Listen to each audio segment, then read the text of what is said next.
Why did they allow that there is now over 30 million participants and all is going well? Why am I not in prison, but instead I'm answering your questions, smiling and joking? Why is that?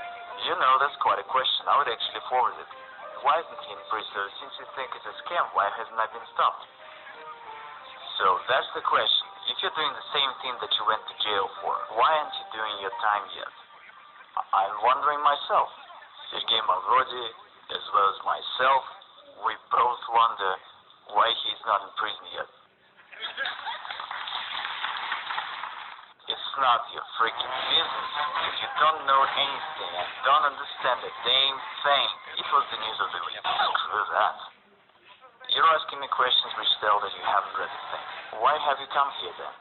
You don't know what it's all about. You say such foolish things that tells you don't understand what you're talking about whatsoever. Everyone perceives it in a manner that is quite clear to everybody intuitively that one can steal in this case. And the situation that one doesn't want to steal evokes amazement, and no one believes it. Is our society really that sick? I don't violate the law, the rest doesn't bother me. My motives are on the other level, totally moral. I've got to do this because it is my civic duty, and it's the only reason. It's not about money. I think that if I can help people, I must do it. I reckon it as my civic duty, and I consider myself to be right, and absolutely nothing can stop me.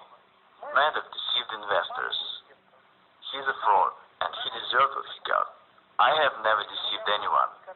Neither do I deceive now. I honestly say that this is a pyramid. You're gonna lose your money. There are certain risks, no guarantees, no promises. What's the crime here? It is bankers who are the real fraud and swindlers. And they're the ones to send to jail. What sort of country do we have? One does not violate the law, yet everyone's sure they'll go to jail. How come? Is our state constitutional or not? The question is as follows, and no one understands it. Is there a deception or not? The rest doesn't matter. There is no deception, which means I can do whatever I want to. And okay, don't bring your money. Everyone is honestly warned of everything. I don't violate the law, so what's the problem here? In reality, MMM is good for a state. The government is silly, that's why it doesn't understand it. Because in particular, MMM relieves the social stress, and the participants of MMM are happy and glad. They've got no protest moods.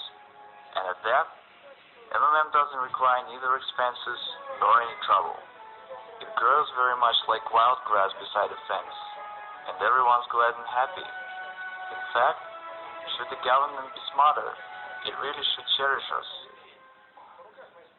When I came to the house of Russian Federation Parliament, the entire Duma turned to me to change their money. They all had played, but they did it anonymously. See, I had no need to talk to any high officials. Was there an opportunity to come to terms? Would they come to an agreement? That's unlikely, because I had threatened the very existence of the system. I had been repeatedly invited to Kremlin, but I didn't turn up. So they invited you to Kremlin? Yes, they had invited me for private talks. What especially was great is that